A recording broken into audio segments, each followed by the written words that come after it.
ఎంపీపై కర్రలతో దాడి చేయబోయిన వైసీపీ కార్యకర్తలు, అడ్డుకున్న పోలీసులు, టీడీపీపై వైసీపీ కవ్వింపు చర్యలు.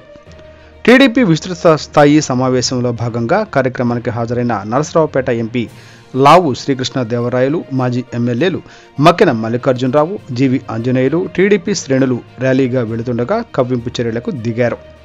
గత 3 రోజులుగా గంగినేని కళ్యాణ మండపంలో విస్తృత స్థాయి సమావేశం ఉందని టీడీపీ ప్రచారం చేసుకుంటూ వచ్చింది. ఎమ్మెల్యే బొల్లా బ్రహ్మనాయుడు ఆధ్వర్యంలో ఒక పథకం ప్రకారం 5 ఏళ్లుగా గుర్తుకురాని మాజీ సీఎం కొణిజేటి రోసయ్య విగ్రహాన్ని రాత్రికి రాత్రి జాతీయ రహదారిపై ఏర్పాటు చేసి బుధవారం సాయంత్రం సరిగ్గా టీడీపీ శ్రేణులు ర్యాలీగా వస్తున్న సమయంలో రోసయ్య విగ్రహం ప్రారంభమంటూ ఎమ్మెల్యే తన అనుచర వర్గం అక్కడికి చేరుకున్నారు. ఎంపీ, మాజీ ఎమ్మెల్యేలు టీడీపీ శ్రేణులతో ర్యాలీగా వస్తుండగా విగ్రహం వద్దకు రాగానే కవ్వింపు చర్యలు జరిగాయి. వైసీపీ శ్రేణులు కొందరు కర్రలు తీసుకుని ఎంపీ, మాజీ ఎమ్మెల్యేలు, టీడీపీ నాయకులపై దాడి చేయబోయారు. దీనితో అక్కడ ఘర్షణ వాతావరణం నెలకొంది. పట్టణ సీఐ సాంబశివరావు ఆధ్వర్యంలో పోలీసులు పరిస్థితిని అదుపులో చేశారు.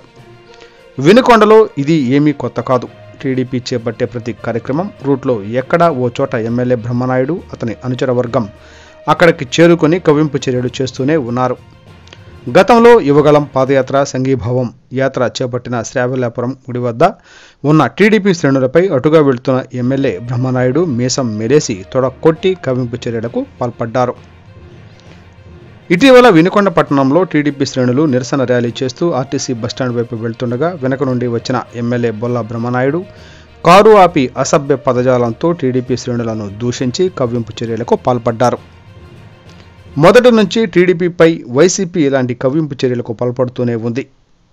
Narasaraopet staff reporter K Pichaiah.